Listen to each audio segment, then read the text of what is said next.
Esther 2. Sometime later, when King Ahasuerus' rage had cooled down, he remembered Vashti, what she had done, and what was decided against her. The king's personal attendants suggested, "Let a search be made for beautiful young virgins for the king.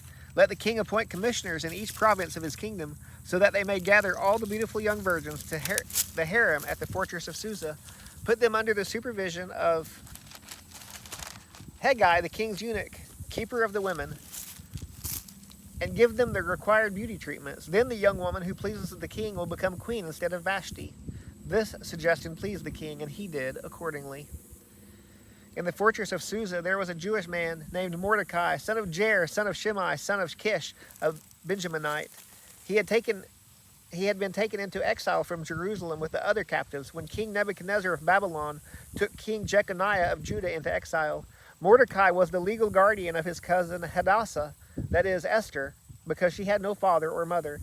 The young woman had a beautiful figure and was extremely good looking. When her father and mother died, Mordecai had adopted her as his own daughter.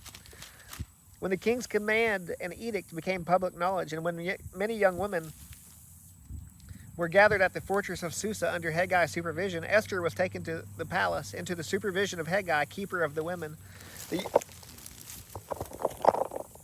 The young woman pleased him and gained his favor, so that he accelerated the process of the beauty treatments and the special diet that she received. He assigned 7 hand-picked female servants to her from the palace and transferred her and her servants to the harem's best quarters. Esther did not reveal her ethnicity or her family background because Mordecai had ordered her not to make them known. Every day, Mordecai took a walk in front of the harem's courtyard to learn how Esther was doing and to see what was happening to her. During the year before each young woman's turn to go to King Ahasuerus, the harem regulation required her to receive beauty treatments with oil of myrrh for 6 months, and then with perfumes and cosmetics for another 6 months.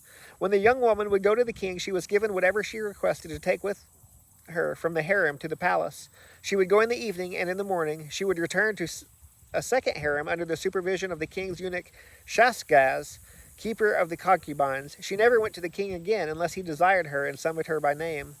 Esther was the daughter of Abihail, the uncle of Mordecai, who had adopted her as his own daughter. When her turn came to go to the king, she did not ask for anything except what Hegai, the king's eunuch, keeper of the women, suggested. Esther gained favor in the eyes of everyone who saw her. She was taken to King Ahasuerus in the palace in the 10th month, the month Tebeth, in the 7th year of his reign. The king loved Esther more than all the other women. She won more favor and approval from him than did any of the other virgins. He placed the royal crown on her head and made her queen in place of Vashti. The king held a great banquet for all his officials and staff. It was Esther's banquet. He freed his provinces from tax payments and gave gifts worthy of the king's bounty. When the virgins were gathered a second time, Mordecai was sitting at the king's gate. Esther had not revealed her family background or her ethnicity, as Mordecai had directed. She obeyed Mordecai's orders, as she always had while he raised her. During those days, while Mordecai was sitting at the king's gate, Bigthan and Teresh, 2 of the king's eunuchs who guarded the entrance, became infuriated and planned to assassinate King Ahasuerus.